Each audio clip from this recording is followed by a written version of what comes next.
আমার দৃঢ় বিশ্বাস যে বাংলাদেশের প্রায় সকল মানুষ স্বার্থান্বেষী কিছু মহল বাদে আমরা সবাইকে ভালোবাসি। আপনি দেখেন, আপনারা আমাকে যে ইনভাইট করেছেন, আমার বিশ্বাস করেন, আমি নারীদের সাথে কথা বলেছি, আমাদের মনে হচ্ছে আপনারা আমাকে ভাই ভেবেছেন। আমার হৃদয় আপ্লুত হয়ে গেছে।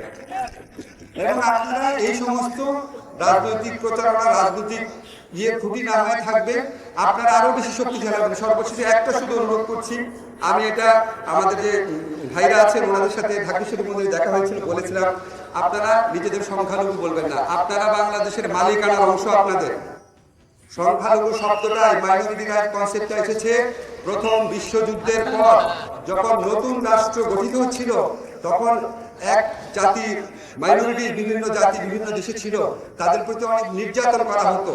তো স্পেসিফিক্যালি তাদেরকে প্রোটেক্ট করার জন্য মাইনরিটি রাইটস কনসেপ্টটা এসেছে। এটার মধ্যে একটা করুণা, একটা দয়ার ব্যাপার ছিল। এই কনসেপ্টটা দূর করে পরবর্তীকালে 1948 সালে universal declaration of human rights করা হয়। Universal declaration of human rights কেউ মাইনরিটি মেজরিটি না, ওখানে বৈষম্য নিষেধ, সবার ধর্মীয় অধিকার নিশ্চিত করা হয়েছে, আমাদের ধর্ম একই জিনিস করা হয়েছে, কিন্তু মাইনরিটি নামে কাউকে ডাকা হয় না। সুব্রতদা আছেন, উনি জানেন আমাদের সংবিধানেও কাউকে মাইনরিটি বলে না। আপনি মাইনরিটি না, কেউ মেজরিটি না, সবাই বাংলাদেশের নাগরিক, সমান অধিকার। এখানে কোনো রকম ছাড় নাই। আমাদের সংবিধানে ক্যাটাগরিক্যালি বলেছে, যেই সংবিধান মুক্তিযুদ্ধ করে আসা আমাদের মুক্তিযুদ্ধের নায়করা করেছিলেন, সেখানে ক্যাটাগরিক্যালি বলা আছে ধর্মের ভিত্তিতে কোনো বৈষম্য হবে না, সরকারি চাকরির ক্ষেত্রে হবে না, কোনো ক্ষেত্রেই হবে না। আমি যখন আমার ইউনিভার্সিটিতে পড়াই, তখন আমি ধর্মের ভিত্তিতে বৈষম্য হবে না দুইটা উদাহরণ দিই। একটা হচ্ছে হিন্দু জনগোষ্ঠীর বিরুদ্ধে কোনো বৈষম্য হবে না, আবার দাড়ি টুপি থাকার কারণে বা মাদ্রাসায় পড়ার কারণে কারো বিরুদ্ধে বৈষম্য করা যাবে না।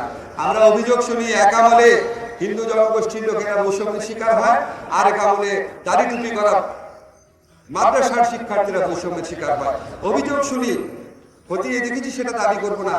আমরা এমন একটা বাংলাদেশ গঠন করতে চাই যেখানে কেউ বৈষম্যের শিকার হবে না, সবার সমান অধিকার থাকবে, এই রাষ্ট্রের মালিকানা সবার থাকবে, আমরা একটা পরিবারের মতো থাকবো, আমরা যে যার মতো ধর্ম পালন করব, অন্য ধর্মকে আমরা সমানভাবে শ্রদ্ধা করব, অন্য ধর্মের জন্য আমরা সমান স্পেস গড়ে তুলব। ৭১-এ আমরা যেভাবে একসাথে যুদ্ধ করেছি, নাহিদদের নেতৃত্বে যেভাবে আমরা একসাথে যুদ্ধ করে, আমার অনেক স্টুডেন্ট আছেন অন্য ধর্মের, এই সংগ্রামে তারা সমানভাবে, একটু আমরা সমানভাবে নিয়োজিত ছিল, আত্মদান করেছে। আমরা যেভাবে দেশের বিভিন্ন চ্যালেঞ্জে একসাথে হয়েছি, অন্য সকল সময়ে একসাথে থাকবো। ধর্ম ব্যবসায়ী এবং ধর্ম নিয়ে রাজনীতি করা মানুষকে, মহলকে, সেটা যে দেশেরই হোক, বাংলাদেশের হোক, তাকে অবশ্যই পরাজিত করে আমরা আজকে বৈষম্য বিরোধী ছাত্র আন্দোলন আমাদের দেশ গড়ার যে মহাসুযোগ এনে দিয়েছে, সেই সুযোগকে কাজে লাগিয়ে বাংলাদেশকে আমরা উত্তরোত্তর সমৃদ্ধির দিকে নিয়ে যাব।